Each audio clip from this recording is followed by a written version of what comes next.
I'm getting a lot of questions still about how is the disease doing in our community, and are things getting better, worse, staying the same, and are we still seeing community spread? Is that going up? It's a day-by-day thing. I know the last time we had a little visit like this, that community spread looked like it was doing okay. The nursing home situation was really what was blowing out of proportion. I know also that things are starting to reopen, which has to happen. I'll tell you, it ain't over yet, folks. There is still community spread out there. This week and last week, we've seen a few more cases out there, so it's definitely not going away, and I don't expect it to go away anytime soon. The nursing home situation, the big nursing home that got hit, is doing better. They're stable. We haven't had a whole lot of deaths in the last few weeks. I think you're still going to see a couple more in there at least. There is some concern another nursing home may have had a case. We're working on that. The state is actually involved with that investigation right now as well. We've had some group homes get hit, and we've seen a few cases out in the community, so it's not over.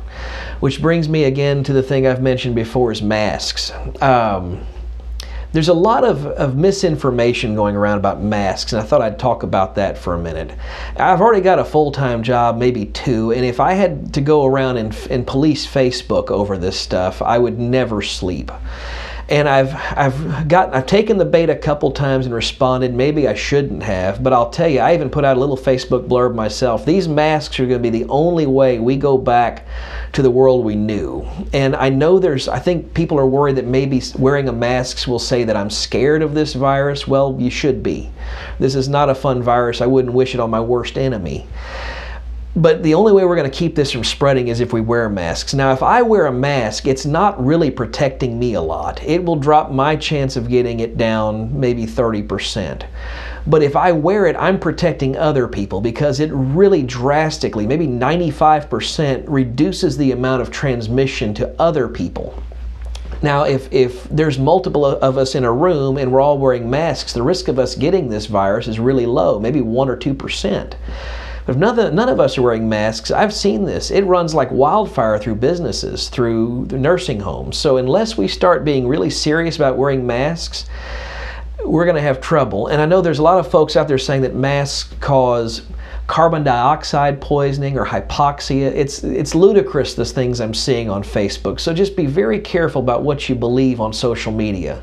Some people put out something that's not fact-checked, that's not accurate, and it just snowballs out of control.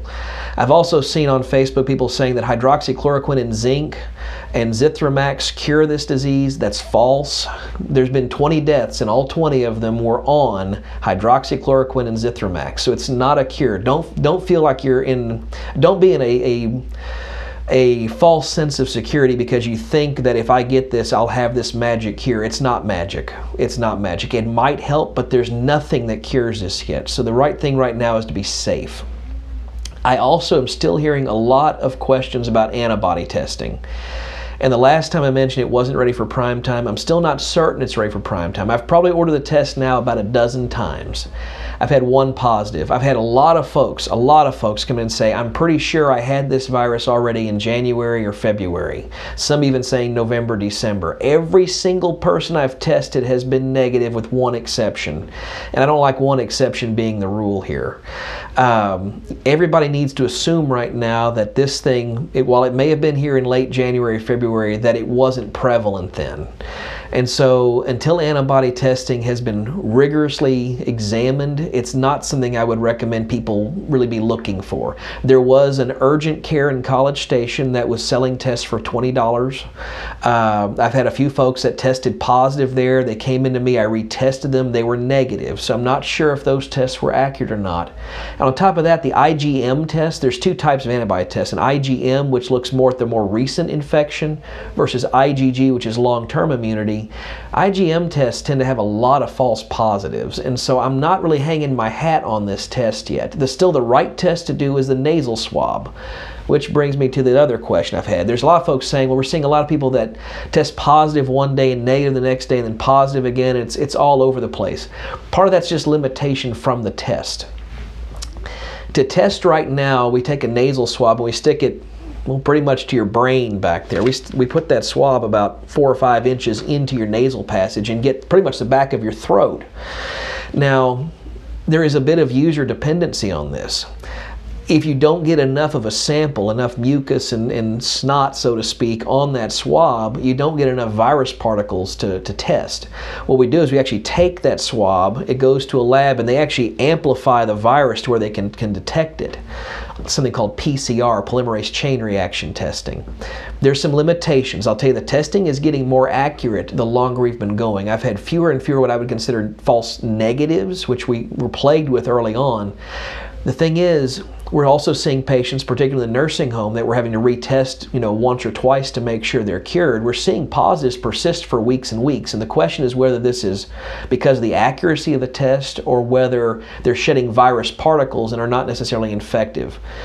It's still a work in progress. We're working on it. It's the best testing we have so far, and until we can get faster testing that we can get at point of care, like the Abbott test, which is, by the way, in our community, but very restricted in the amount we can do, we're going to keep having some issues with this. I'll tell you, things are looking up from a medical standpoint. Things are starting to reopen. As they reopen, I just need everybody to act like nothing is back to normal, because it's not going to be back to normal for a while. Minimize the trips you make out in public. Wear your mask. It's not going to hurt you. It's not an admission of guilt or a sign of fear. Wear your mask. Wash your hands. Stay socially distant. The hard times are not over. There's some people predicting that we may not even have hit the peak yet like we thought we had. I'm still seeing cases. I'm still seeing deaths. Just be safe. It's going to open up fully eventually.